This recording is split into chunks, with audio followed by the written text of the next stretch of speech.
আমি সন্তোষ কুমার চৌধুরী, নপাড়া হাই স্কুলের বাংলা বিষয়ের শিক্ষক।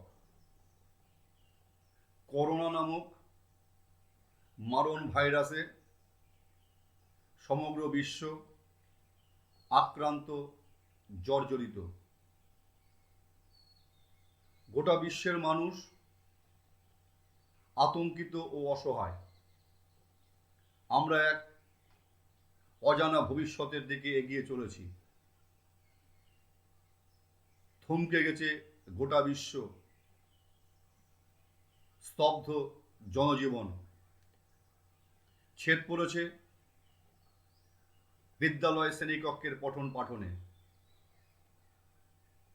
ছাত্রছাত্রীদের কথা ভেবে আমি আমার প্রিয় ছাত্রছাত্রীদের উদ্দেশ্যে একটি ভিডিও রেকর্ডিংয়ের মাধ্যমে তোমাদের সামনে কিছু বিষয় উত্থাপন করছি। আশা করব তোমরা প্রথম থেকে শেষ পর্যন্ত ভিডিওটি দেখবে। আজকের বিষয় নবম শ্রেণীর ধ্বনি ও ধ্বনি পরিবর্তন। এই অধ্যায়ে আজ আমি আলোচনা করব স্বরধ্বনি ও ব্যঞ্জনধ্বনি শ্রেণীবিভাগ। প্রথমেই আমি বলবো যে ধ্বনি কাকে বলে। আমরা প্রত্যেকে পড়ে এসেছি, আমরা ছোটবেলা থেকে এগুলো পড়ে এসেছি, তবু বলছি, বাকযন্ত্রের সাহায্যে উচ্চারিত আওয়াজকে ধ্বনি বলে। তাহলে বাকযন্ত্র কোনটা? আমাদের মুখের ভিতর যে কণ্ঠ আছে, তালু আছে, মূর্ধা আছে, দন্ত আছে, দন্ত সারি আছে, ওষ্ঠ আছে, অধর আছে, এই সমস্তগুলো নিয়ে হচ্ছে আমাদের বাকযন্ত্র। তাহলে সেই বাকযন্ত্রের সাহায্যে উচ্চারিত আওয়াজকে বলা হয় ধ্বনি। এই ধ্বনিকে দুটো ভাগে ভাগ করা হয়, স্বরধ্বনি ও ব্যঞ্জন ধ্বনি। তার আগে বলবো যে তাহলে বর্ণ কাকে বলে। ধ্বনির লিখিত রূপকে বলা হয় বর্ণ। তাহলে ধ্বনি আর বর্ণের পার্থক্য কি হলো?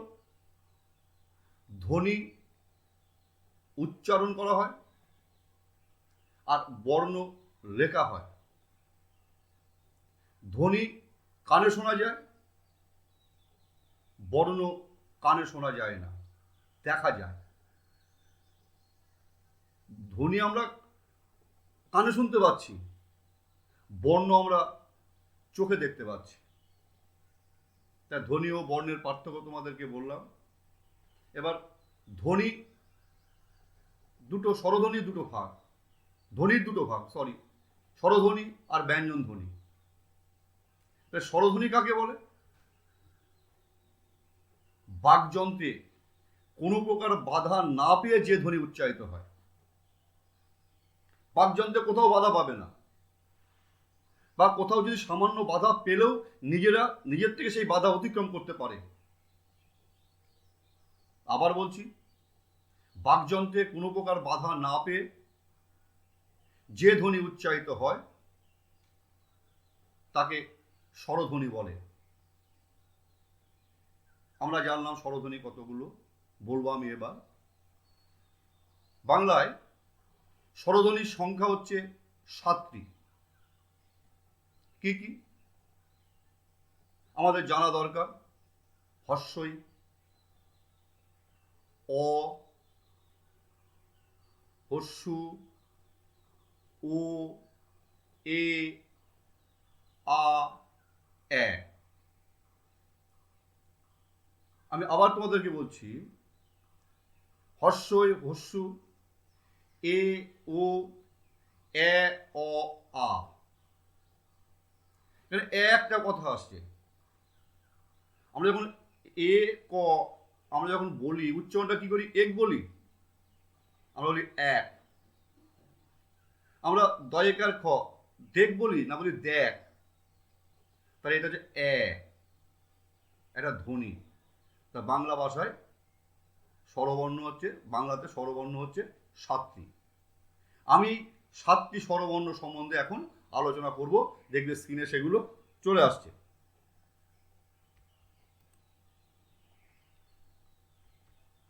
দেখো, প্রথমে আছে বাংলা স্বরধ্বনির গুণগত বা প্রকৃতিগত দিক থেকে শ্রেণী বিভাগ করো। এই স্বরধ্বনিগুলিকে গুণগত বা প্রকৃতিগত দিক থেকে 4 ভাগে ভাগ করা যায়। প্রথম হচ্ছে, আমরা দেখো স্ক্রিনের উপর উঠেছে, জিহ্বার অবস্থান, মুখবিবরের শূন্যতা, ওষ্ঠের আকৃতি, উচ্চারণ স্থান। আমি উচ্চারণ স্থানটা তোমাদের সামনে আজকে আলোচনা করব না, আমি প্রথম 3টে তোমাদের সামনে আলোচনা করব। আমি আবারও বলছি, বাংলা স্বরধ্বনিগুলিকে 3 ভাগে ভাগ করা যায়। প্রথম হচ্ছে জিহ্বার অবস্থান, দ্বিতীয় মুখবিবরের শূন্যতা, তৃতীয় ওষ্ঠের আকৃতি। আবার এই জিহ্বার অবস্থান, দেখো একটা ছক এখানে দেওয়া আছে। জিহ্বার অবস্থান অনুযায়ী এই স্বরধ্বনিগুলিকে আবার জিহ্বার অবস্থান, এই স্বরধ্বনিগুলিকে আবার 2 ভাগে ভাগ করা যায়। প্রথম হচ্ছে জিভের এগোনো পেছনো, আর একটা হচ্ছে জিভের ওঠানামা, অর্থাৎ জিভের সম্মুখে পশ্চাতে আর উচ্চ নিম্নে। তাহলে প্রথম যে ভাগটা জিহ্বার অবস্থান, জিহ্বার অবস্থান অনুযায়ী এই স্বরধ্বনিগুলিকে 2 ভাগে ভাগ করা যাচ্ছে, জিভের এগোনো পেছনো, জিভের ওঠানামা। এই জিভের এগোনো পেছনো অনুযায়ী এই স্বরধ্বনিগুলিকে আবার 3টে ভাগে ভাগ করা হচ্ছে। দেখো স্ক্রিনের ওপর দেওয়া আছে, তোমরা প্রত্যেকে লক্ষ্য করছো। সম্মুখ স্বরধ্বনি, পশ্চাৎ স্বরধ্বনি, আর হচ্ছে নিম্ন স্বরধ্বনি বা কেন্দ্রীয় স্বরধ্বনি। আমি একটা ছকের মাধ্যমে ছক এখানে এঁকে দেখিয়ে দিয়েছি, তোমরা দেখো লক্ষ্য করো যে প্রথমে আছে হস্যই হস্যু, এ ও এ অ আ, এখানে আটা দেয়া হয়নি। তাহলে এই জীবের সম্মুখে পশ্চাতে, অর্থাৎ জীবের এগোনো, জীবের পেছনো, এর উপর ভিত্তি করে আমরা 4 ভাগে ভাগ করছি, 3 ভাগে ভাগ করছি। সম্মুখ স্বরধ্বনি, পশ্চাৎ স্বরধ্বনি আর নিম্ন স্বরধ্বনি। এবার সম্মুখ স্বরধ্বনি কাকে বলে? স্ক্রিনে আমি দিয়ে দিই, দেখো সামনে সব লেখা আছে, দেখো তবু আমি বলছি, আমার সাথে তোমরা একটু মেলাবে যখন আমি বলবো। যে স্বরধ্বনি উচ্চারণের সময় আমাদের জিভটা মুখের যে মধ্যবর্তী স্থানটা আছে, সেই মধ্যবর্তী স্থান থেকে সামনের দিকে এগিয়ে আসে। আবার বলছি, একটু তোমরা মেলাবে তোমরা। যে স্বরধ্বনি উচ্চারণের সময় আমাদের জিভ মুখবিবরের মধ্যবর্তী স্থান অপেক্ষা সামনের দিকে এগিয়ে যায়, তাকে বলা হয় সম্মুখ স্বরধ্বনি। এই সম্মুখ স্বরধ্বনি কোনটা কোনটা? হস্যই এ এ। তোমরা একটু মিলিয়ে নাও। যখন আমি হস্যই উচ্চারণ করছি, হস্যই উচ্চারণ করতে গিয়ে জিভটা আমার কোন দিকে যাচ্ছে? আমার এ উচ্চারণ করতে গিয়ে জিভটা কোন দিকে যাচ্ছে? এ উচ্চারণ করতে গিয়ে জিভটা কোন দিকে যাচ্ছে? যদি ভালো করে তোমরা প্র্যাকটিস করো, নিজেরা প্র্যাকটিস করো, যে সম্মুখ স্বরধ্বনি মুখবিবরের মধ্যবর্তী স্থান অপেক্ষা জিভটা সামনের দিকে এগিয়ে যাচ্ছে। একটু তোমরা নিশ্চয়ই তোমরা নিজেরা প্র্যাকটিস করছো। আমি যেগুলো বলবো তোমরা নিজেরা মুখে মুখে প্র্যাকটিস করবে, তাহলে জিনিসটা আরও ক্লিয়ার হয়ে যাবে। মুখস্থ করলে কিন্তু মনে থাকবে না, যদি বোঝা যায় জিনিসটা অনেক দিন মনে থাকবে। আবারও বলছি, যে স্বরধ্বনি উচ্চারণ করবার সময় জিভ মুখবিবরের মধ্যবর্তী স্থান অপেক্ষা সামনের দিকে এগিয়ে যায়, তাকে বলা হচ্ছে সম্মুখ স্বরধ্বনি। যেমন হস্যই এ এ। আর একটা কি আছে? পশ্চাৎ স্বরধ্বনি। এটা হচ্ছে এর বিপরীত হবে। যে স্বরধ্বনি উচ্চারণ করবার সময় আমাদের জিহ্বা বা জিভ আমাদের মুখবিবরের মধ্যবর্তী স্থান থেকে পিছন দিকে চলে যায়। সম্মুখ হচ্ছে মুখবিবরের মধ্যবর্তী স্থান থেকে সামনের দিকে এগিয়ে যায়, আর পশ্চাৎ স্বরধ্বনি হচ্ছে মুখবিবরের মধ্যবর্তী স্থান থেকে পিছন দিকে সরে যায়। তাহলে যে স্বরধ্বনি উচ্চারণ করবার সময় আমাদের জিভ মুখবিবরের মধ্যবর্তী স্থান অপেক্ষা পেছনের দিকে থাকে, তাকে বলা হচ্ছে পশ্চাৎ স্বরধ্বনি। তোমরা একটু নিজেরা মেলাও। আমি বলছি, উদাহরণ হচ্ছে হস্যু ও অ। এই হস্যু ও অ এই উচ্চারণ করতে গিয়ে আমাদের জিভটা কোথায় থাকছে? কি একই জায়গায় থাকছে, না সামনের দিকে থাকছে, না পেছন দিকে থাকছে? একটু যদি মেলাও তাহলে দেখবে আমাদের জিভটা পেছন দিকে চলে আসছে। তাহলে আবারও বলছি, যে স্বরধ্বনি উচ্চারণ করবার সময় আমাদের জিভ মুখবিবরের মধ্যবর্তী স্থান অপেক্ষা পিছনে থাকে, তাকে বলা হচ্ছে পশ্চাৎ স্বরধ্বনি। যেমন হস্যই ও অ, আমি ছকের মাধ্যমে তোমাদেরকে দেখিয়ে দিয়েছি। আর একটা নিম্ন স্বরধ্বনি বা কেন্দ্রীয় স্বরধ্বনি, এটা কেমন দেখো দিয়ে দিয়েছি আমি। যে স্বরধ্বনি উচ্চারণ করবার সময় আমাদের জিভ সামনের দিকেও যায় না, পেছন দিকেও যায় না, ওই মধ্যবর্তী স্থানেই থাকে, মধ্যবর্তী স্থানে থাকে। তাহলে যে স্বরধ্বনি উচ্চারণ করবার সময় সম্মুখ ও পশ্চাৎ স্বরের মাঝামাঝি অবস্থায় জিভকে রেখে, একদম মাঝামাঝি, সম্মুখ স্বরধ্বনি আর পশ্চাৎ স্বরধ্বনি মধ্যবর্তী, এই মধ্যবর্তী স্থানে জিভকে রেখে যে স্বরধ্বনি উচ্চারণ করা হয় তাকে বলা হয় কেন্দ্রীয় স্বরধ্বনি। আমি আবারও বলছি, যে স্বরধ্বনি উচ্চারণ করবার সময় আমাদের জিভটা সম্মুখ ও পশ্চাৎ স্বরধ্বনির মধ্যে রেখে উচ্চারণ করা হয় তাকে বলা হয় কেন্দ্রীয় স্বরধ্বনি বা নিম্ন স্বরধ্বনি। উদাহরণ হচ্ছে আ। আমরা আ উচ্চারণ করে দেখো যে আ উচ্চারণ করতে গেলে জিভটা আমাদের সামনেও যাচ্ছে না, জিভটা পেছনেও যাচ্ছে না, মধ্যবর্তী স্থানে থাকছে। তাহলে জিভকে মধ্যবর্তী স্থানে রেখে যে স্বরধ্বনি উচ্চারণ করা হয় তাকে বলা হয় কেন্দ্রীয় স্বরধ্বনি। যেমন উদাহরণ হচ্ছে আ। আমি পরবর্তীতে যাচ্ছি, দেখো এবার হচ্ছে জিভের ওঠানামা। এটা উচ্চ নিম্ন আছে, আর জিভের ওঠানামা, এই জীবের ওঠানামা অনুযায়ী এই মৌলিক স্বরধ্বনিকে আবার চারটে ভাগে ভাগ করা যায়। যেমন তোমরা দেখছো যে উচ্চ স্বরধ্বনি, উচ্চ মধ্য স্বরধ্বনি, নিম্ন মধ্য স্বরধ্বনি আর নিম্ন স্বরধ্বনি। আমি ব্যাকে যাচ্ছি, দেখো ছকটা দিয়েছি আমি এখানে। উচ্চ স্বরধ্বনি দিয়েছি, উচ্চ মধ্য স্বরধ্বনি দিয়েছি, নিম্ন মধ্য স্বরধ্বনি দিয়েছি আর কেন্দ্রীয় স্বরধ্বনি, নিম্ন স্বরধ্বনি দিয়েছি। চারটে ভাগ আমি এখানে দেখিয়েছি। তাহলে উচ্চ স্বরধ্বনি কাকে বলে? এটা কিন্তু সবই হচ্ছে জীবের ওঠানামা। জীব এই জীবের অবস্থান মানে কি, সব কি জীব মুখ্য থাকবে, জীব প্রধান থাকবে। তা জীবের ওঠানামা অনুযায়ী এই মৌলিক স্বরধ্বনিকে বা এই স্বরধ্বনিগুলিকে আমি চারটি ভাগে ভাগ করেছি: উচ্চ স্বরধ্বনি, উচ্চ মধ্য স্বরধ্বনি, নিম্ন মধ্য স্বরধ্বনি বা নিম্ন স্বরধ্বনি।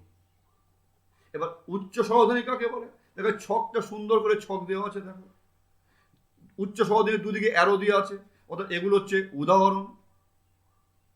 উচ্চ স্বরধ্বনি কাকে বলে তোমরা নিশ্চয়ই দেখবে, ওখানে দেওয়া আছে, আমি পেছনের দিকে যাচ্ছি। যে স্বরধ্বনি উচ্চারণ করবার সময় আমাদের জিভটা সর্বোচ্চ স্থানে থাকে, একদম উপরে থাকে।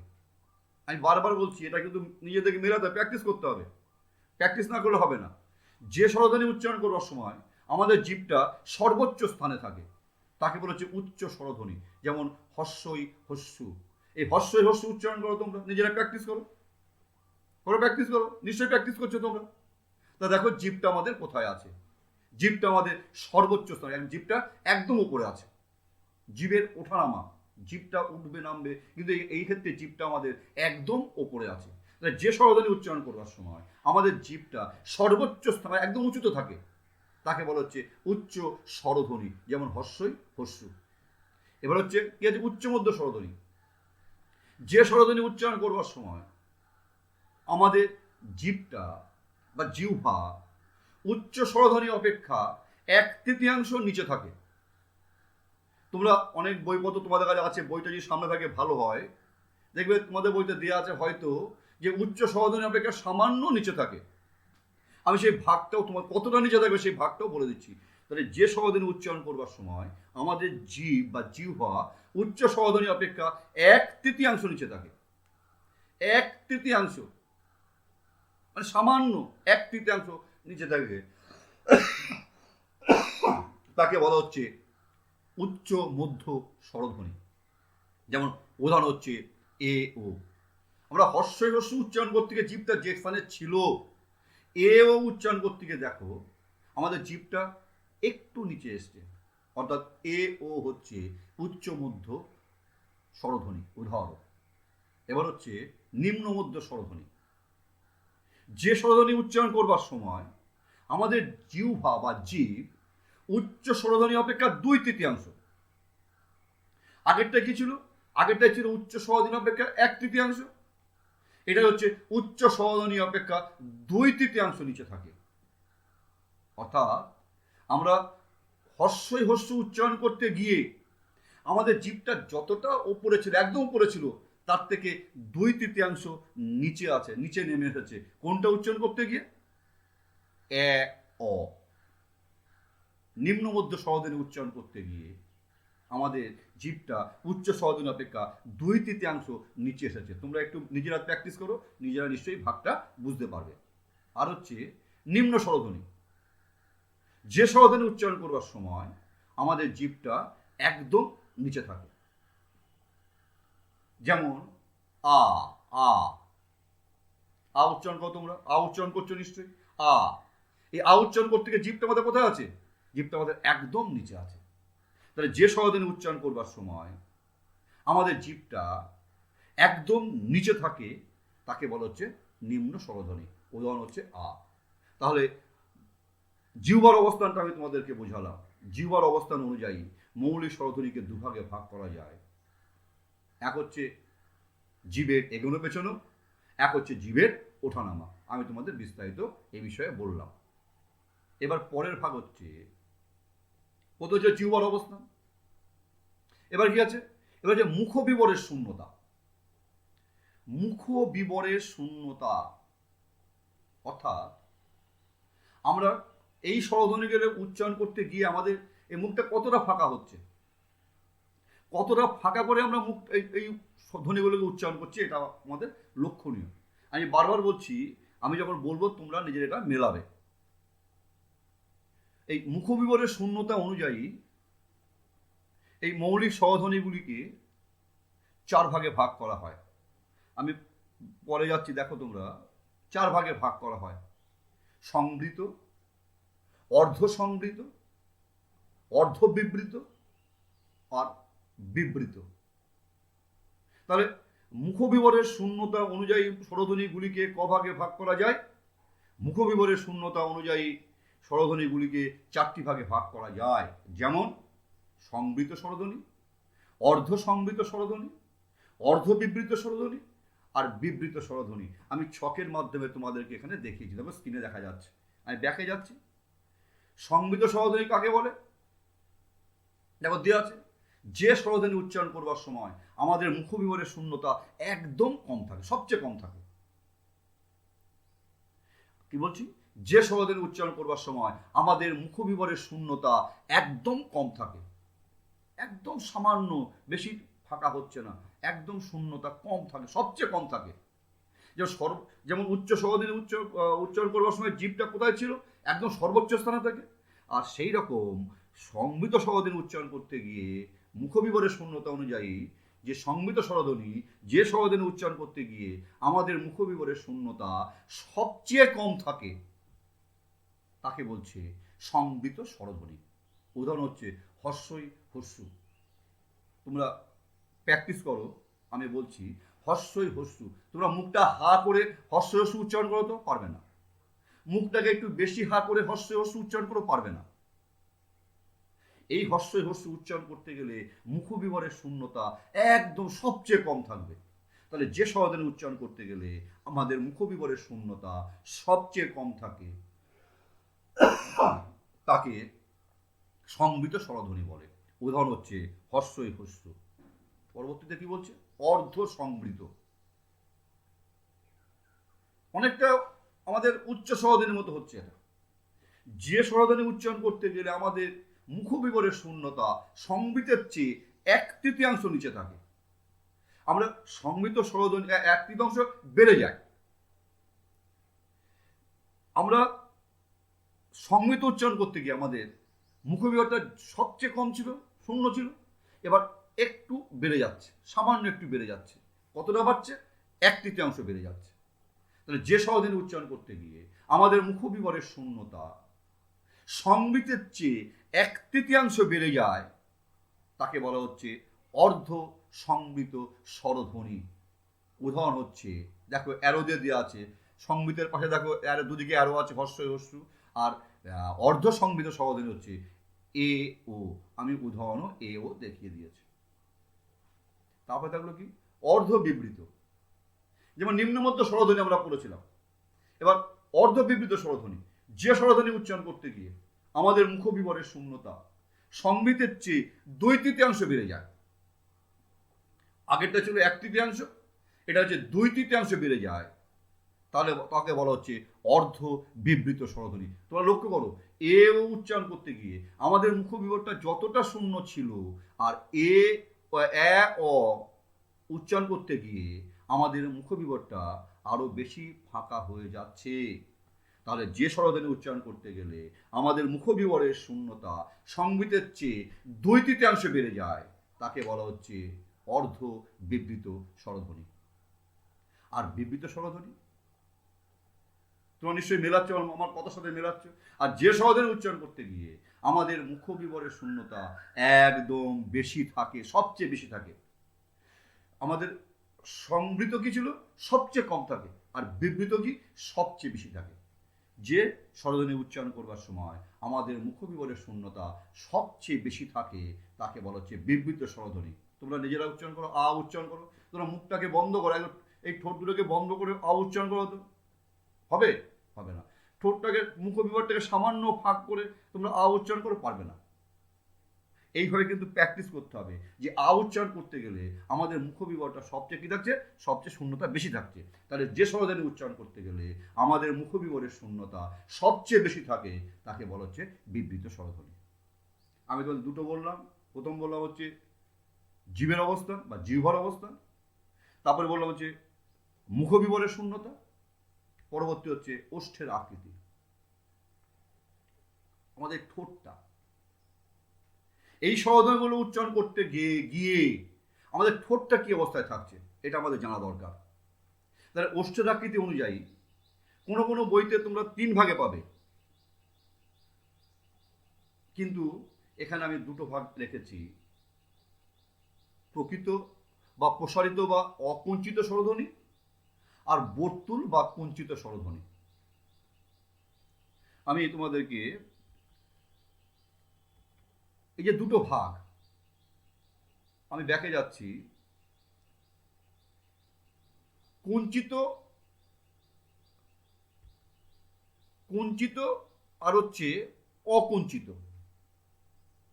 প্রসারিত, প্রসারিত বা অকুঞ্চিত স্বরধ্বনি,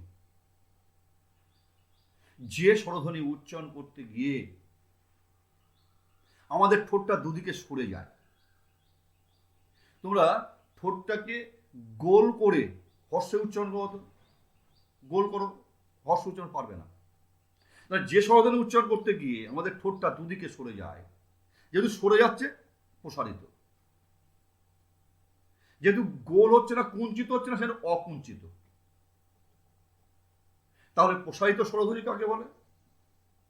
প্রসারিত স্বরধ্বনি বলে যে স্বরধ্বনি উচ্চারণ করতে গিয়ে আমাদের ঠোঁট দুটো, ঠোঁটের দুদিকে সরে যায়, ওষ্ঠকে আমরা দুদিকে, ওষ্ঠ দুদিকে সরে যাচ্ছে, প্রসারিত হচ্ছে, তাকে বলা হচ্ছে প্রসারিত বা অকুঞ্চিত স্বরধ্বনি। যেমন কি কি উদাহরণ হচ্ছে হর্ষই এ আ, এ দুটো উচ্চারণ করতে গিয়ে, এগুলো উচ্চারণ করতে গেলে ঠোঁটটা দুদিকে প্রসারিত হচ্ছে। আর একটা হচ্ছে কুঞ্চিত বা বর্তুল। আমরা বোতলের শিশি দেখেছি, আমরা শিশে বোতল, বোতলের মুখ দেখেছি। আমরা যখন শীষ দিই আমাদের ঠোঁটটা কেমন হয়, আমাদের বোতলের মুখটা কেমন, বর্তুল, বর্তুল আকার। আর শীষ দেওয়ার সময় ঠোঁটটা কেমন হয়, ঠোঁটটা গোল হয়ে যায়। তাহলে যে স্বরধ্বনি বা আমরা যখন শঙ্কে যখন ফু দেয়, তখন কিভাবে ফু দেয়, ঠোঁটটা গোল হয়ে যায়। বলছি যে স্বরধ্বনি উচ্চারণের সময় ওষ্ঠ ফু দেওয়ার মতো গোল হয়ে যায়। আমরা কোনো বন্ধুর লেগেছে, আমরা তাকে ফু দিই, এই ফু দিতে আমার ঠোঁটটা কেমন হচ্ছে, গোল হয়ে যাচ্ছে। তাহলে যে স্বরধ্বনি উচ্চারণ করবার সময় ঠোঁটটা কি হচ্ছে, ফু দেওয়ার মতো গোল হয়ে যায়, গোলে বর্তুল আকার পায়, তাকে বলা হচ্ছে বর্তুল বা কুঞ্চিত স্বরধ্বনি। যেমন অ, অ উচ্চারণ করো তোমরা, অ উচ্চারণ করো, অ অ অ এরকম হচ্ছে না, হচ্ছে না, অ ও ও হর্ষুকার, দেখো ঠোঁট সব গোল হয়ে আসছে। তাহলে যে স্বরধ্বনি উচ্চারণ করবার সময় ওষ্ঠ ফু দেওয়ার মতো গোল হয়ে বর্তুল আকার পায়, তাকে বলা হচ্ছে বর্তুল বা কুঞ্চিত স্বরধ্বনি। যেমন অ ও হর্ষ। তাহলে স্বরধ্বনির ভাগটা গেল। তাহলে স্বরধ্বনিকে আমরা আমরা চারটে ভাগে ভাগ করেছি, কিন্তু পরেরটা আমি তোমাদের দরকার নেই, সেটা আমি আলোচনা করছি না। প্রথমে ছিল হচ্ছে মুখবিবরের জিহ্বার অবস্থান, তারপরে ছিল মুখবিবরের শূন্যতা, তারপরে হচ্ছে ওষ্ঠের আকৃতি। আমি বিস্তারিত বললাম। যদি তোমাদের কোনো জিজ্ঞাসা থাকে আমাকে জিজ্ঞাসা করবে, পরবর্তী আমি তোমাদের সেই উত্তরগুলো দিয়ে দেবো। পরবর্তী আসছি ব্যঞ্জন ধ্বনি। আমি স্বরধ্বনির ক্ষেত্রে বলেছিলাম যে বাকযন্ত্রে বাধা পায় না। আবার কেউ কেউ বলছে বাকযন্ত্রে সামান্য বাধা পেলেও নিজেরাই সেই বাধা অতিক্রম করতে পারে, কারোর দরকার পড়ে না, তাকে বলছিলাম স্বরধ্বনি। আর ব্যঞ্জন ধ্বনি কি, দেখো আমি এখানে দিয়ে দিই ব্যঞ্জন ধ্বনি কাকে বলে, উচ্চারণ স্থান অনুযায়ী ব্যঞ্জন ধ্বনিগুলো শ্রেণীবিভাগ করো। যদি তোমাদের এই 5 নম্বরের প্রশ্ন আসবে না, এরকম প্রশ্ন তোমাদের আসবে না, তবু আমি প্রশ্নের আকারে তোমাদের বলছি। তা ব্যঞ্জন ধ্বনি কাকে বলে, যে ধ্বনি উচ্চারণের সময় বাকযন্ত্রে বাধা পায়। ভালো করে লক্ষ্য করবে, স্বরধ্বনিতে কিন্তু বাধা পায় না, বাধা পেলেও সামান্য বাধা পায়, সেই বাধা নিজেরাই অতিক্রম করতে পারে, কারোর দরকার পড়ে না। আর যে ধ্বনি উচ্চারণ করবার সময় বাকযন্ত্রে বাধা পায় এবং নিজেরা সেই বাধা অতিক্রম করতে পারে না, অতিক্রম করতে পারে না, তাহলে অতিক্রম করতে পারে, তাহলে কি করে তারা, তারা স্বরধ্বনির সাহায্য নেয়, তাদেরকে বলছে ব্যঞ্জন ধ্বনি। আমরা এর আগে পড়েছি যে সকল ধ্বনি, আমরা 7-8 পড়েছি, যে সকল ধ্বনি নিজেরা স্বাধীনভাবে উচ্চারিত হতে পারে না, উচ্চারণ করতে গেলে স্বরধ্বনির সাহায্য লাগে, তাদেরকে বলা হয় ব্যঞ্জন ধ্বনি। আমরা 9 পড়ি, একটু আমরা ভালোভাবে জানি, বিষয়টা জেনে নিই। তাহলে যে ধ্বনি, আমরা আগেই বলেছি সমস্ত ধ্বনি বাকযন্ত্রের সাহায্যে কিন্তু উচ্চারিত করছি। তাহলে যে ধ্বনি উচ্চারণ করবার সময় বাকযন্ত্রে বাধাপ্রাপ্ত হয় এবং নিজেরা সেই বাধা অতিক্রম করতে পারে না, সেই বাধা অতিক্রম করতে গেলে স্বরধ্বনির সাহায্য লাগে, তাদেরকে বলা হচ্ছে ব্যঞ্জন ধ্বনি। আমরা জানি ব্যঞ্জন ধ্বনি কতগুলো আছে, কত আছে আমরা সব জানি, সেগুলো আমি যাচ্ছি না। এবার এই যে ব্যঞ্জন ধ্বনিগুলো, এদেরও মুখবিবরের এই বাকযন্ত্রের কোনো না কোনো জায়গাতে এদের বাধাপ্রাপ্ত হয়, এরা বাধাকে দূর করে, বাকযন্ত্রের সাহায্যে উচ্চারিত হচ্ছে, কোনোটা কণ্ঠ থেকে হচ্ছে, কোনোটা কণ্ঠ নালীয় থেকে হচ্ছে, তালু থেকে হচ্ছে, ইত্যাদি ইত্যাদি হচ্ছে। আমি বিস্তারিত আস্তে আস্তে বলছি। তাই উচ্চারণ স্থান অনুযায়ী শ্রেণী বিভাগ।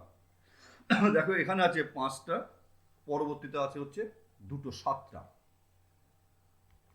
আমি 7 ভাগে ভাগ করেছি। উচ্চারণ স্থান অনুযায়ী এই ব্যঞ্জন ধ্বনিগুলিকে 7টি ভাগে ভাগ করা যায়। প্রথমে দেখো, তোমাদের প্রথমে স্ক্রিনের উপর দেখা যাচ্ছে, নিশ্চয় তোমরা দেখছো যে কণ্ঠ ব্যঞ্জন। কণ্ঠ ব্যঞ্জন, কণ্ঠ মানে গলা, ব্যঞ্জন হচ্ছে ব্যঞ্জন ধ্বনি।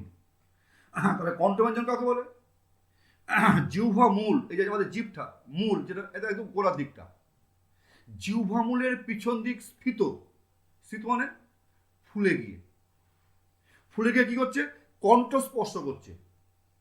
এই তাহলে জীবের মূলটা ফুলে গিয়ে কণ্ঠকে স্পর্শ করে শ্বাসবায়ু যে বেরোচ্ছে, শ্বাসবায়ু নির্গমনের পথে বাধা সৃষ্টি করছে। এই বাধা পেয়ে যে ব্যঞ্জন উচ্চারিত হচ্ছে তাকে কণ্ঠ ব্যঞ্জন বলছে। আমি আবারও বলছি, জিহ্বা, কণ্ঠ না দিয়ে বলছি যে জিহ্বা মূলের, যে আমাদের জীবটা, আমাদের সামনের জীব আছে, পেছনে যে জীবটা, জিহ্বা মূল, যে জিহ্বা মূলের পিছনটা ফুলে যাচ্ছে, ফুলে বলতে অনেক ফুলছে, স্ফীত হচ্ছে, ফুলে গিয়ে কণ্ঠ মানে কি, গলাকে স্পর্শ করে শ্বাসবায়ু নির্গমনের পথে বাধা পেয়ে যে ব্যঞ্জন উচ্চারিত হচ্ছে তাকে বলা হচ্ছে কণ্ঠ ব্যঞ্জন। যেমন ক, খ, গ, ঘ, ম। এই আশা করবো তোমরা এটা মেলাও, একটু ক উচ্চারণ করছো, দেখো ক, ক, কটা দেখো কোথা থেকে উচ্চারিত হচ্ছে, দেখো কটা, দেখো একদম এই কণ্ঠ থেকে হচ্ছে। এবং এই কটা উচ্চারণ করতে গিয়ে, খটা উচ্চারণ করতে গিয়ে, গ ঘ উচ্চারণ করতে গিয়ে দেখো আমাদের জিহ্বা মূলটা একটু ফুলে যাচ্ছে। এই ফুলে গিয়ে কণ্ঠ নালীকে কী করছে, কণ্ঠকে স্পর্শ করছে এবং যে শ্বাসবায়ুটা বেরোচ্ছে সেই শ্বাসবায়ুটা বাধা পাচ্ছে। তাহলে কণ্ঠ ব্যঞ্জন কাকে বলছে? জিহ্বা মূলের পিছনটা স্ফীত হয়ে ফুলে গিয়ে কণ্ঠ স্পর্শ করে শ্বাসবায়ু নির্গমনের পথে বাধা সৃষ্টি করে যে ব্যঞ্জন উচ্চারিত হচ্ছে, বাধা পেয়ে যে ব্যঞ্জন উচ্চারিত হচ্ছে তাকে বলা হচ্ছে কণ্ঠ ব্যঞ্জন। যেমন ক, খ, গ, ঘ, ঙ। পরবর্তী কণ্ঠ নালীয় ব্যঞ্জন। ভালো করে তোমরা আমার সাথে তোমরা মেলাবে, আশা করছি তোমরা তোমরা মেলাচ্ছ, তোমরা মেলাবে, তাহলে বুঝতে ভালো করে বুঝে নাও, মুখস্থ না, এটা বুঝতে হবে, বোঝার জিনিস। যে কণ্ঠনালীর মধ্যে শ্বাসবায়ু বাধা পেয়ে যে ব্যঞ্জন উচ্চারিত, কণ্ঠনালী আগে ছিল কণ্ঠ, ক, খ, গ, ঘ, ঙ, কণ্ঠ থেকে। এবার কণ্ঠনালী গলার মধ্যে বাধা পেয়ে, শ্বাসবায়ু বাধা পেয়ে যে ব্যঞ্জন উচ্চারিত হচ্ছে তাকে কণ্ঠনালীয় ব্যঞ্জন বলে। যেমন হচ্ছে হ, তোমরা যেটা উচ্চারণ করো, হটা উচ্চারণ করো, হটা কোথা থেকে উচ্চারণ হচ্ছে, দেখো একদম ভেতর থেকে হচ্ছে, কণ্ঠনালীর মধ্যে থেকে হচ্ছে। আমরা ক উচ্চারণ করেছিলাম, খ উচ্চারণ করেছিলাম, দেখো আমাদের কণ্ঠ, এই কণ্ঠ থেকে যে এর কণ্ঠ আমি হাত দিয়ে দেখাতে যাবো, এখান থেকে উচ্চারিত হচ্ছে ক, খ, গ, ঘ, ঙ। এই কণ্ঠ আমি হাত দিয়ে আছি। আর কণ্ঠ নালীর মধ্যে, কণ্ঠ নালী যে আমাদের গলার ভেতরটা, কণ্ঠনালীর মধ্যে শ্বাসবায়ু হচ্ছে বাধা পেয়ে, তাহলে কণ্ঠনালীর মধ্যে শ্বাসবায়ু বাধা পেয়ে যে ব্যঞ্জন উচ্চারিত হচ্ছে তাকে বলছে কণ্ঠ নালীয় ব্যঞ্জন। যেহেতু কণ্ঠনালীর মধ্য থেকে উচ্চারিত হচ্ছে কণ্ঠনালীয় ব্যঞ্জন। উদাহরণ হচ্ছে হ, তোমরা নিজেরা একটু মিলিয়ে নাও। তালব্য ব্যঞ্জন যেমন কি বলছে, তাহলে জিহ্বার অগ্রভাগ কোনটা, এই যে জিভের সামনেটা, জিহ্বার অগ্রভাগ তালু, এই আমাদের উপরে তালুটা আছে, তালু, মুখের উপর তালু আছে ভিতরে, এই তালুর সম্মুখ ভাগ, তালুর সামনেটা আর কি, স্পর্শ করে শ্বাসবায়ু বাধাপ্রাপ্ত হয়ে যে ব্যঞ্জন উচ্চারিত হয়, তাহলে জিহ্বার অগ্রভাগ, জিভের সামনেটা তালুর সম্মুখ ভাগকে স্পর্শ করছে। এই যে আমাদের এই তালুটা আছে, তোমরা তালু নিশ্চয়ই কোনটা বুঝতে পারছো, তোমরা দেখো, জিভে দেখো, যে জিহ্বার অগ্রভাগটা তালুর সম্মুখ ভাগে স্পর্শ করছে। স্পর্শ করার ফলে শ্বাসবায়ু বাধাপ্রাপ্ত হয়ে যে ব্যঞ্জন উচ্চারিত হচ্ছে তাকে বলা হচ্ছে তালব্য ব্যঞ্জন। যেমন দেখো চ, ছ, বর্গীর জ, ঝ, তালবস্য। চ উচ্চারণ করো তোমার চ, দেখো চ, ছ এটা উচ্চারণ করো, জিভটা কোথায় লাগে দেখো, জিভের সামনেটা, জিভের সম্মুখটা কি তালুকে কি স্পর্শ করছে, তালুর সম্মুখ ভাগ কি স্পর্শ করছে? একটু তোমরা মিলিয়ে দেখো, একটু প্র্যাকটিস করো আমার সাথে, নিশ্চয়ই তোমরা প্র্যাকটিস করছো যারা যারা আমার এই ভিডিওটা দেখছো। তাহলে জিহ্বার অগ্রভাগ সামনেটা তালুর সম্মুখ, মানে সামনের দিকটা স্পর্শ করে শ্বাসবায়ু বাধাপ্রাপ্ত হয়ে যে ব্যঞ্জন উচ্চারিত হচ্ছে তাকে বলা হচ্ছে তালব্য ব্যঞ্জন। যেমন চ, ছ, বর্গীর জ, তালবস্য, ঝ। তোমরা নিশ্চয়ই তোমরা মেলাবে। তোমরা আবারও বলছি, জিহ্বার অগ্র মানে আগাটা, অগ্র সামনের দিকটা, তালুর সম্মুখ ভাগ, তালু কোনটা নিশ্চয় তোমরা জানো, তোমরা বুঝতে তালু কোনটা বুঝতে পারছো, আমি তবু দেখাচ্ছি, যে জীব দেখাচ্ছি আমি, এই তালুটা, তালুর সম্মুখ ভাগ স্পর্শ করার ফলে যেই স্পর্শ করছে শ্বাসবায়ু বাধা পাচ্ছে। যদি একদম ফ্রি থাকে শ্বাসবায়ু বেরিয়ে আসবে, যেটা স্বরধ্বনির ক্ষেত্রে হয়, কিন্তু ব্যঞ্জনধ্বনির ক্ষেত্রে হয় না, বাধা থাকে, প্রবল বাধা থাকে, এবং সেই প্রবল বাধা নিজেরা অতিক্রম করতে পারে না। তাহলে কি হচ্ছে, জিহ্বার সম্মুখ ভাগ তালু সামনের দিকটা অগ্রভাগ স্পর্শ করছে, স্পর্শ করার ফলে শ্বাসবায়ু বাধা পাচ্ছে, এবং এই বাধাপ্রাপ্ত হয়ে যে ব্যঞ্জন উচ্চারিত হচ্ছে তাকে বলা হচ্ছে তালব্য ব্যঞ্জন। যেমন চ, ছ, বর্গীর জ, ঝ, তালবস্য। পরবর্তী কি, মূর্ধন্য ব্যঞ্জন। মূর্ধন্য ব্যঞ্জন বলছে জিহ্বার অগ্রভাগ উল্টে, জিহ্বার সামনেটা উল্টে মূর্ধা, নিশ্চয় তোমরা দেখতে পাচ্ছ না জানি না আমি, এই মূর্ধা স্পর্শ করার ফলে উল্টে যাচ্ছে, স্পর্শ করার ফলে শ্বাসবায়ু বাধা পেয়ে যে ব্যঞ্জন উচ্চারিত হচ্ছে তাকে বলা হচ্ছে মূর্ধন্য ব্যঞ্জন। আমি আবারও বলছি, ট, উদাহরণ হচ্ছে ট, ঠ, ড, ঢ, ঢয় শূন্য র, ঢয় শূন্য র। তোমরা এগুলো উচ্চারণ করে দেখো কিভাবে উচ্চারিত হচ্ছে। জিভটাকে উল্টাচ্ছে না উল্টাচ্ছে না? জিভটা একদম সামনে রেখে উচ্চারণ করো দেখি তো। একদম জিভটাকে সামনে রেখে বা তালুকে স্পর্শ করে তোমরা উচ্চারণ করে, যেমন আমরা চ ছ বর্গীর জ ঝ তালবস্য উচ্চারণ করেছিলাম, যে জিভের আগাটা তালুকে স্পর্শ করেছিল। এবার তোমরা জিভের আগাটা তালুকে স্পর্শ করে তোমরা উচ্চারণ করে দেখি তো কিরকম পারো। হবে না, কারণ ট ঠ ড ড ডয় শূন্য র ঢয় শূন্য র উচ্চারণ করতে গেলে আমাদের জিভটা উল্টে মূর্ধাকে স্পর্শ করবে। উল্টে মূর্ধাকে স্পর্শ করার ফলে শ্বাসবায়ু বাধাপ্রাপ্ত হচ্ছে, এবং এই শ্বাসবায়ু বাধাপ্রাপ্ত হয়ে যে ব্যঞ্জন উচ্চারিত হচ্ছে তাকে বলা হচ্ছে মূর্ধন্য ব্যঞ্জন। আমি আবারও বলছি যে জিহ্বার অগ্রভাগ উল্টে মূর্ধাকে স্পর্শ করার ফলে শ্বাসবায়ু বাধাপ্রাপ্ত হয়ে যে ব্যঞ্জন উচ্চারিত হচ্ছে তাকে বলা হচ্ছে মূর্ধন্য ব্যঞ্জন। যেমন ট ঠ ড ঢ ঢয় শূন্য র ঢয় শূন্য র। পরবর্তী কি? দন্তমূলীয়। দন্তমূল কি বলছে? জিহ্বার অগ্রভাগ ওপরের দাঁতের এই যে আমাদের দুটো পাটি আছে, ওপর পাটি নিচের পাটি, ওপরের দাঁতের মূল স্পর্শ করার ফলে, মূল দাঁত কিন্তু না, দন্তমূল দাঁতের মূলটা, দাঁতের মূলটা, যে জিহ্বার অগ্রভাগ ওপরের দাঁতের মূল স্পর্শ করার ফলে শ্বাসবায়ু বাধা পেয়ে যে ব্যঞ্জন উচ্চারিত হচ্ছে তাকে বলে দন্তমূলীয় ব্যঞ্জন। যেমন হচ্ছে তোমার দন্তস্ব ন, র, ল। লক্ষ্য করো, তোমরা নিজেরা প্র্যাকটিস করো একটু। জিহ্বার অগ্রভাগ, জিভের আগাটা, চলতি বাংলা বলছে জিভের আগাটা, ওপরের দাঁতের মূল, দাঁতটা আমাদের যেখানে আছে, যে দাঁতের শেষটা হচ্ছে, আমরা অনেক সময় দাঁত তুলি না, দাঁতটা ভেঙে যায়, দাঁতের মূলটা ভেতরে রয়ে গেছে, দাঁতের ভেতরটা এখন তোলা যায়নি, দাঁতটা ভেঙে গেছে। তাহলে দাঁতের ভেতরে তাদের মূল আছে, সেই ওপরের দাঁতের মূল স্পর্শ করার ফলে শ্বাসবায়ু বাধাপ্রাপ্ত হয়ে যে ব্যঞ্জন উচ্চারিত হচ্ছে তাকে বলা হচ্ছে দন্ত মূলীয় ব্যঞ্জন। যেমন দন্তস্ব উচ্চারণ করতে গেলে আমার জিভের আগাটা দন্তমূলকে স্পর্শ করবেই। র উচ্চারণ করতে গেলে জিভের আগাটা আমার দন্তমূলকে স্পর্শ করবেই। তোমরা নিজেরা একটু মিলিয়ে দেখো। তাহলে আবারও বলছি, জিহ্বার অগ্রভাগ ওপরের দাঁতের মূল স্পর্শ করার ফলে শ্বাসবায়ু বাধাপ্রাপ্ত হয়ে যে ব্যঞ্জন উচ্চারিত হচ্ছে তাকে বলা হচ্ছে দন্তমূলীয় ব্যঞ্জন। যেমন স, দন্ত স, ন, র, ল। পরবর্তীতে যাচ্ছে, আগেরটা বলো দন্ত ব্যঞ্জন, দন্তমূলীয় ব্যঞ্জন, এটা দন্ত ব্যঞ্জন। এবার হচ্ছে দাঁতের সারি, এই যে দাঁতের সারি, ওপরের দাঁতের সারি, নিচের দাঁতের সারি, তার জিভের অগ্রভাগ প্রসারিত হয়ে ওপরের দাঁতের সারি স্পর্শ করার ফলে। আচ্ছা আমি আগে বলি ত, থ, দ, ধ। তোমরা একটু উচ্চারণ করো তো, জিভটা তোমাদের কোথায় লাগছে? ত উচ্চারণ করো, নিশ্চয়ই করছো। ত, জিভটা কোথায় লাগছে? দাঁতে লাগছে। কোন দাঁতে লাগছে? ওপরের দাঁতে লাগছে।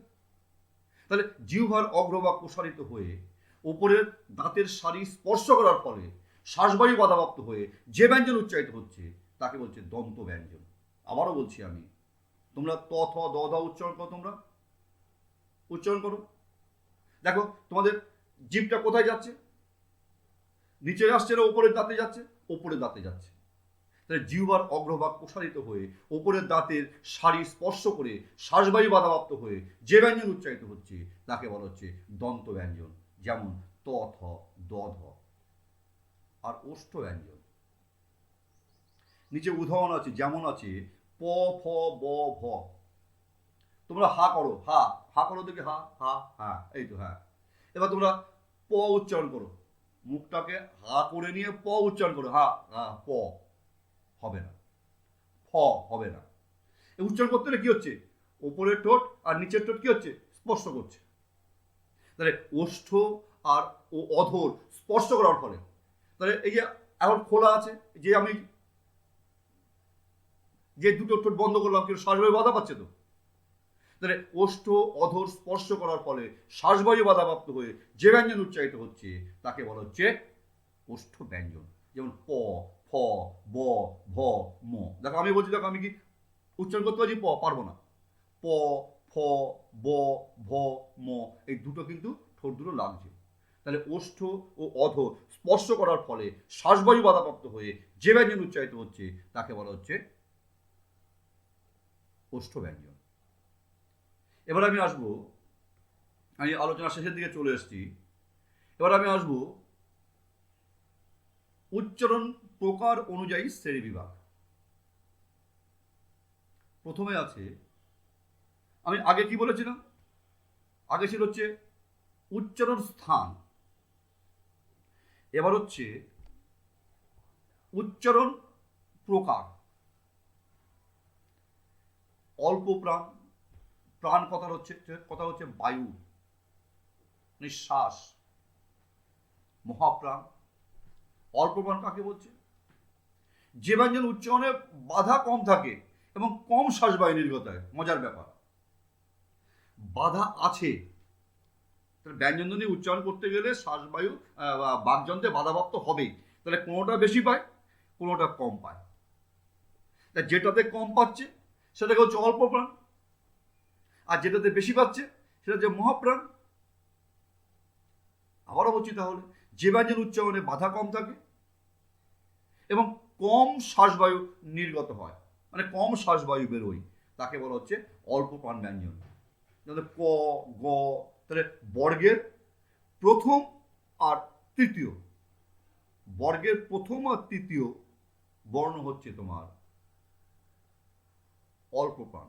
যেমন ক, গ, চ, ছ, চ বর্গীর জ, ট, ড, ত, দ, প, ব, ডয় শূন্যরা।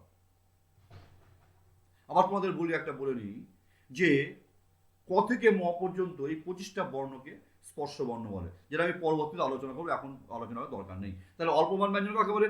যে ব্যঞ্জন উচ্চারণ করতে গেলে কম বাধা থাকে এবং কম শ্বাসবায়ু নির্গত হয়, তাকে অল্প প্রাণ ব্যঞ্জন বলে।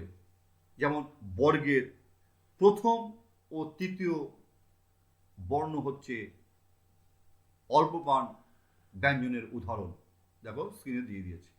মহাপ্রাণ ব্যঞ্জন কাকে বলে? এর উল্টোটা হবে, যে ব্যঞ্জন উচ্চারণে প্রবল বাধা থাকে এবং বেশি শ্বাসবায়ু, সেই বাধা কাটাতে গেলে প্রবল শ্বাসবায়ু নির্গত হয়। ওটাতে কম বাধা ছিল, কম শ্বাসবায়ু বেরোচ্ছিল। আর এটাতে প্রবল বাধা আছে এবং এই প্রবল বাধা দূর করতে গিয়ে প্রবল শ্বাসবায়ু বেরোচ্ছে, তাকে বলা হচ্ছে মহাপ্রাণ। তাহলে যে ব্যঞ্জন উচ্চারণ করতে গেলে বেশি বাধা থাকে, প্রবল বাধা থাকে, এবং সেই বাধা দূর করতে গেলে বেশি শ্বাসবায়ুর প্রয়োজন, নির্গত হয়, বের হয়, তাকে বলা হচ্ছে মহাপ্রাণ। যেমন বর্গের দ্বিতীয় ও চতুর্থ বর্ণ, দেখো দিয়ে দিয়েছি, খ, ঘ, চ, ছ, ঝ, তাহলে বর্গের দ্বিতীয় চতুর্থ বর্ণ। এবার হচ্ছে অঘোষ ব্যঞ্জন। আমরা এখানে অঘোষ আর ঘোষ পাবো। অঘোষ, আচ্ছা তোমরা উচ্চারণ করো তো, ক, খ, চ, ছ, ট, ঠ, ত, থ, প, ফ। এইগুলো উচ্চারণ করতে গিয়ে এই যে কণ্ঠতন্ত্রী, এই কণ্ঠতন্ত্রীকে কোনো ব্যাহত করে না, ফলে কোনো যদি বাধা যদি না পায় তাহলে কম্পিত হচ্ছে না, অকম্পিত থাকছে। কণ্ঠতন্ত্রীতে যদি তোমার কোনো প্রকার যদি ব্যাহত না হয়, কণ্ঠতন্ত্রীকে যদি কোনো প্রকার ব্যাহত না করে, তাহলে কণ্ঠতন্ত্রী কি থাকবে? অকম্পিত থাকবে, তাকে অঘোষ বলছে। তাহলে যে ব্যঞ্জন উচ্চারণে শ্বাসবায়ু কণ্ঠতন্ত্রীতে ব্যাহত হয় না, ফলে কণ্ঠতন্ত্রী অকম্পিত থাকে, তাকে অঘোষ ব্যঞ্জন বলে। আমি বলতে পারি বর্গের প্রথম ও দ্বিতীয় বর্ণ তোমার অঘোষ ব্যঞ্জনের উদাহরণ, কারণ এগুলো উচ্চারণ করতে গেলে কণ্ঠতন্ত্রীকে ব্যাহত করে না, কণ্ঠতন্ত্রী অকম্পিত থাকে, সেই কারণে এগুলো অঘোষ। ঘোষ কথা হচ্ছে নাদ, সে নাদ থাকে না। পরবর্তীতে যাচ্ছি আমি। সঘোষ, তাহলে ওটা ছিল অঘোষ, এটা সঘোষ। ওর বিপরীত হবে, যে ব্যঞ্জন উচ্চারণে কণ্ঠতন্ত্রীকে ব্যাহত করে এবং কণ্ঠতন্ত্রীকে ব্যাহত করার ফলে কণ্ঠতন্ত্রী কম্পিত হয়। আর সহজ জিনিস, ওটাতে কম্পিত করছিল না, অকম্পিত ছিল, এটাতে কম্পিত হচ্ছে। ওটাতে কণ্ঠতন্ত্রীকে ব্যাহত করছিল না, এটাকে ব্যাহত করছে। ব্যাহত না করলে হবে অঘোষ, আর ব্যাহত করলে হবে সঘোষ। তাহলে যে ব্যঞ্জন উচ্চারণে শ্বাসবায়ু কণ্ঠতন্ত্রীকে ব্যাহত করে, ফলে কণ্ঠতন্ত্রী কম্পিত হয়, তাকে বলা হচ্ছে ঊষ্ম ব্যঞ্জন, সরি সঘোষ ব্যঞ্জন। বর্গের দ্বিতীয় ও চতুর্থ বর্ণ হচ্ছে তোমার সঘোষ ব্যঞ্জনের উদাহরণ। ঊষ্ম ব্যঞ্জন কাকে বলে? দেখো, আমরা অনেকে, তোর নাম কি? শম্পা। শম্পাকে বলছে শম্পা। শোন শোন শোন শোন। তাহলে শীষ দেওয়া হতো, এটা এটা মানে শব্দ হচ্ছে স স। যে ব্যঞ্জন উচ্চারণকালে ধ্বনিবাহী, সরি, যে ব্যঞ্জন উচ্চারণে মুখবিবর সংকীর্ণ হয়, সংকীর্ণ মুখবিবরটা কমে যায়, মুখবিবরটা কমে সংকীর্ণ হয়, শীষ দেবার মতো শব্দ হয়। আমরা প্রত্যেকে শীষ দিতে পারি, নিশ্চয়ই এখন ক্লাসে তোমরা শীষ দেবে না, তোমরা বাইরে প্র্যাকটিস করবে। শীষ দেওয়ার মতো শব্দ হয়। যে ব্যঞ্জন উচ্চারণে মজার বিষয় যে মুখবিবর সংকীর্ণ হয়ে যাচ্ছে। আমি আগে বলছি শীষ দেওয়ার মতো, আমি স্বরধ্বনিতে বলেছিলাম না যে বর্তুল হয়ে যায়, আর এটাতে কি হচ্ছে যে শীষ দেবার মতো শব্দ হয়, তাকে বলা হচ্ছে ঊষ্ম ব্যঞ্জন। যেমন তালস্য, দন্তস্ব, হ, এগুলো উচ্চারণ করতে গিয়ে দেখো আমাদের ঠোঁটটা শীষ দেবার মতো হচ্ছে, শব্দ হচ্ছে, এগুলো উচ্চারণ করতে গেলে শব্দ হচ্ছে। কম্পিত ব্যঞ্জন, এটা তোমরা মেলাবে একটা, বলছে জিহ্বা কম্পিত হয়, যে ব্যঞ্জন উচ্চারণ করতে গেলে জিহ্বা কম্পিত হয় বা রনিত হয়, রনিত দরকার কম্পিত হয়, তাকে কম্পিত ব্যঞ্জন বা রনিত ব্যঞ্জন বলে। ভালো কথা বলে করো, আমরা র উচ্চারণ করছি, র, এই র উচ্চারণ করতে গিয়ে আমার জিভটা কাঁপছে। আমার ক খ উচ্চারণ করতে গিয়ে জিভ আমার কাঁপেনি, কিন্তু আমি যখনই র উচ্চারণ করছি, রটা উচ্চারণ করতে গিয়ে আমার জিভটা কাঁপছে। তোমরা একটু মেলাও, নিজেরা মিলিয়ে নাও, আমিও মেলাচ্ছি, তোমরা একটু মিলিয়ে নাও, নিশ্চয় তোমরা মেলাচ্ছ। তাহলে যে ব্যঞ্জন উচ্চারণে জিহ্বা কম্পিত হয় বা রনিত হয়, তাকে কম্পিত ব্যঞ্জন বা রনিত ব্যঞ্জন বলে। উদাহরণ হচ্ছে র। এবার তাড়িত মানে কি তাড়া দেওয়া, তাড়না করা। এবার তাড়িত ব্যঞ্জন কাকে বলে? যে ব্যঞ্জন উচ্চারণে জিহ্বার অগ্রভাগ, মানে জিহ্বার সামনে দ্বারা মূর্ধাকে, মূর্ধাকে কি করা হচ্ছে? তাড়না করা হয়। তোমরা উদাহরণ দেখো, ঢয় শূন্য র, ঢয় শূন্য র, এটা কি হচ্ছে? জিহ্বার অগ্রভাগ মূর্ধাকে তাড়না করছে। তাহলে যে ব্যঞ্জন উচ্চারণে জিহ্বার অগ্রভাগ দিয়ে বা দ্বারা মূর্ধাকে তাড়না করা হয়, তাকে বলা হচ্ছে তাড়িত ব্যঞ্জন। যেমন ঢয় শূন্য র, ঢয় শূন্য, তোমরা একটু তোমরা উচ্চারণ করো, এটা মুখস্থ করলে কিন্তু হবে না, একটু বুঝতে হবে কিন্তু। ঢয় শূন্য র, ঢয় শূন্য র, দেখো তোমরা, দেখো তোমার জীবের আগাটা মূর্ধাকে তাড়না করছে। সর্বশেষ বলবো পার্শ্বিক ব্যঞ্জন। যে ব্যঞ্জন উচ্চারণে শ্বাসবায়ু উচ্চারণের সময় জিহ্বার দুপাশ দিয়ে শ্বাসবায়ু বেরিয়ে যায়, যে ব্যঞ্জন উচ্চারণে শ্বাসবায়ু জিহ্বার দুপাশ দিয়ে বেরিয়ে যায়, তাকে পার্শ্বিক ব্যঞ্জন। ল উচ্চারণ করতে হবে, ল ল ল। দেখো যে শ্বাসবায়ুটা খুব ডিপলি ভাবতে হবে, কিন্তু এই ক্যাজুয়াল নিলে হবে না। দেখো ল আমরা উচ্চারণ করছি, যে ব্যঞ্জন উচ্চারণ করার সময় শ্বাসবায়ু জিহ্বার দুপাশ দিয়ে বেরিয়ে যায়। আমরা যখন ল উচ্চারণ করি তখন শ্বাসবায়ু আমার দুপাশ দিয়ে বেরিয়ে যাচ্ছে।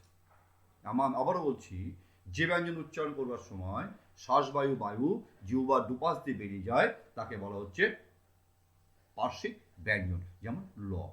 তাহলে আমরা ব্যঞ্জন ধ্বনির আলোচনা করেছি। উচ্চারণ প্রকৃতি অনুযায়ী আমরা কভাগে ব্যঞ্জন ধ্বনি ভাগ করেছিলাম 7 ভাগে, আর উচ্চারণের প্রকার অনুযায়ী কভাগে ভাগ করলাম 9 ভাগে। একদিনে কতটা বোঝাতে পারলাম আমি জানি না, তোমরা নিজেরা প্র্যাকটিস করবে, তোমাদের কাছে বই আছে, বই নিয়ে তোমরা প্র্যাকটিস করবে। আশা করি তোমরা উপকৃত হবে। আজ এই পর্যন্ত। পরবর্তী আমি আবার তোমাদেরকে পরবর্তী ভিডিও আমি আবার পোস্ট করব, এই আশা রাখি তোমরা এগুলো বাড়িতে প্র্যাকটিস করবে। সবাইকে বলবো যে সরকারি নির্দেশ মোতাবেক তোমরা প্রত্যেকে ঘরে থাকবে, সুস্থ থাকবে, ভালো থাকবে। তোমাদের কুশল কামনা করে আমি এখানে আমার ক্লাস শেষ করছি। ধন্যবাদ।